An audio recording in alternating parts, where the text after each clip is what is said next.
Hi guys, good afternoon. We are going to finish up chapter 14, talking about reaction mechanisms. And this is a little more specific than we learned earlier, but a reaction mechanism is a series of individual steps by which an overall chemical reaction occurs. We have an example here. It's a two-step mechanism, and we're going to write the net equation. So the net is once we have basically canceled out what is on the left and the right side, which those, if it's made in step 1 and consumed in step 2, is going to be called an intermediate. Okay, and other than that, I believe that's it. We have H2 gas, hydrogen gas, plus there are 2 of these ICLs, so 2 iodine chlorides, and that's going to form 2 HCl's as well as iodine, the diatomic molecule. Okay, each of these steps in the mechanism is called an elementary step. So a more basic step in the mechanism, it's called an elementary step. And then, this one's not highlighted or in bold, but the intermediate, remember, is formed in one step and consumed in another. It's part of the mechanism, but it's not in the overall or the net equation. So see that HI canceled out? It's not in the beginning or in the end. It's an intermediate. All right, so what we are looking at here today is writing rate laws for these mechanisms. And it's actually easier than the differential and the integrated rate laws that we've been learning.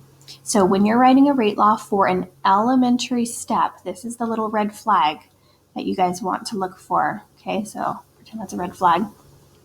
The elementary step is telling you, like for step 1, for example, you only care about that specific step.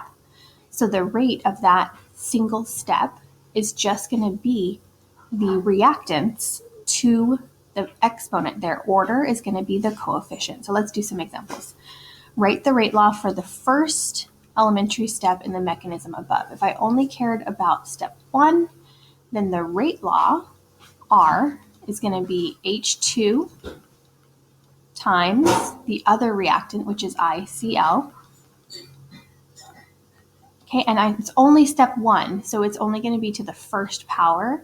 I'm not going to use the net equation where it's squared. Okay, so I only look at the reactants in this first step. And so that would be the rate law. Easy peasy. For our other examples, if these were my step, whatever, X, okay, if these were the elementary steps that we cared about, write the rate law for these steps. R equals A.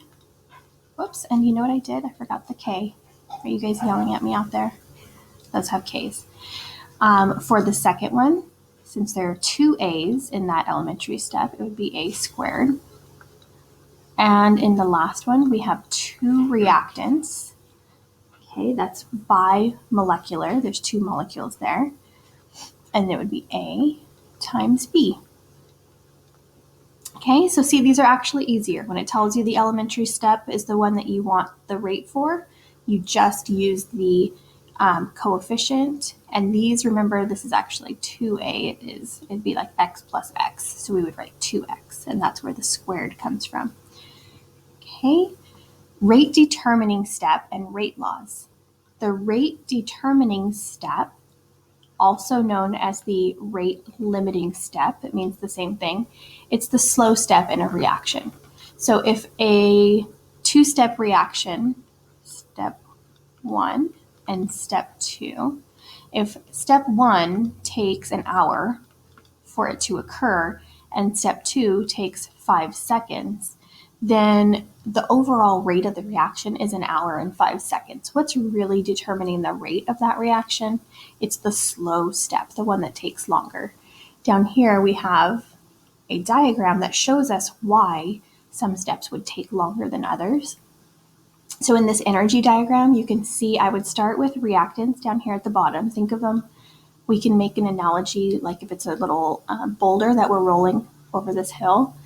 And so the first hill to get over is going to require a lot more energy, and therefore it's going to take longer for the molecules to have sufficient energy to get over this first hill. So in this mechanism, see down here it labels them step 1 and step 2. Step one is the slow step, and step 2 would be faster. Okay, that would be the fast step, because once they're here, by the way, these are the reactants right here of step 2. So the reactant of step 2, they usually involve some kind of intermediate here. And to get over this hill, it would take a lot less energy. So this one's going to happen very quickly. Once the boulder is here, to get it to the finish line where our products are, would take a lot less time. Okay, and it's not always the first step that's the slow step. That's just the examples that we've seen so far. Okay, we'll see one where it's not the case in a minute here. Okay, so we have 2 examples. Here's a 2-step mechanism where the first step is slow and the second step is fast. And we have some intermediates to cancel out here. So I have HI being formed and then HI being consumed in the next step. And so my net equation is H2, I'm dropping the gas for a second, plus ICl, oops, there are 2 of them, 2, forms 2HCl plus I2. So if this were the mechanism that was given and it said write an acceptable rate law for this reaction, it would only depend on the first step, the slow step. So we would write H2 times ICl, and that is the rate of the reaction, and we're done. For the second example, we have 2 NO2s reacting in the slow step. So this is the step that we care about. So the rate law is going to be K times NO2 squared, even though one of these will cancel, and it's not an intermediate, so it can be left here. Another intermediate that can be canceled is right there. So the overall equation is going to be NO2 plus CO yields NO plus CO2. So see, the overall equation only has 1 NO, but because the first step, the slow step, has 2 of them, it's squared. So the rate law doesn't necessarily align with the overall reaction, it goes with the slow step. There's one more scenario. It gets a little bit more complicated, but not too bad. If the if the slow step is not the first step, then our lives are slightly more complicated. So if you have the second or even the third step as the slow step, we have to worry about intermediates. Okay, let me show you what I mean. So in this one, the first reaction happens very quickly, so I would have a lot of N2O2 building up from the first reaction, and that's why this is in equilibrium right here. And then the second reaction takes a lot longer. So the rate law is going to depend on this second equation, step 2, and so that's why I have this rate law written out. K2 is just because that's the second step, so this would be K1, and then K2 is for step 2, and K3 would be step 3. It's H2 from right here, and N2O2 from right there. Okay, however, you'll see in the overall reaction, there is no N2O2. So I can't measure the rate of the reaction initially. There is no N2O2, so that can't be in the rate law. So how do we get rid of this intermediate? See, it's made here and used up here. So N2O2 is an intermediate. It can't be present. It's not present in the start of the reaction, therefore it shouldn't be in the rate law. So we have to get rid of it. There's a lot of ways to get rid of the intermediate. Some are very complicated. Your books is very complicated. You can read it. It does make sense. Okay, it's going to talk about the rate of the forward and the reverse reactions, but I learned a little trick to eliminating the intermediate from the rate law. And what she did was she highlighted, I'm just going to underline, she highlighted everything that was in the slow step reactants, and above. So she highlighted all of this, okay? The reactants of the slow step and everything above it. And then what she did was she canceled out anything that was on the right and the left. So this N2O2 would cancel out and included what was left over. So the rate law then becomes, so it goes from having an intermediate in it to R equals K. Okay, and the subscript of K doesn't matter very much. Times, you still have that H2 right there. But now the N2O2 has canceled, and what I have is NO to the second order from right here. Okay, so this takes the place of that N2O2. So I thought that was really easy, and I think you guys should all be able to do that. So if they ask you to write a rate law for this mechanism where the slow step is not the first step, when the slow step is the first step, there can't be any intermediates in the rate. When it's not, you do have to get rid of those intermediates. Okay, so I thought that was a pretty easy way to do it. Let's do one more example. So for this mechanism, this is ozone breaking down in the atmosphere. The first step is fast, and the second step is our rate determining or rate limiting step. Rate determining step. And that means that the rate law would just involve the reactants of that rate determining step or that slow step. So that's what it would be. But you can see that O is going to cancel out. So we shouldn't have it in our rate law. So how do we get rid of it? We are going to write instead R equals K. And I can put K2 or whatever. I'm just going to put K. It's a generic K actually. Or K prime. Sometimes they also put K prime.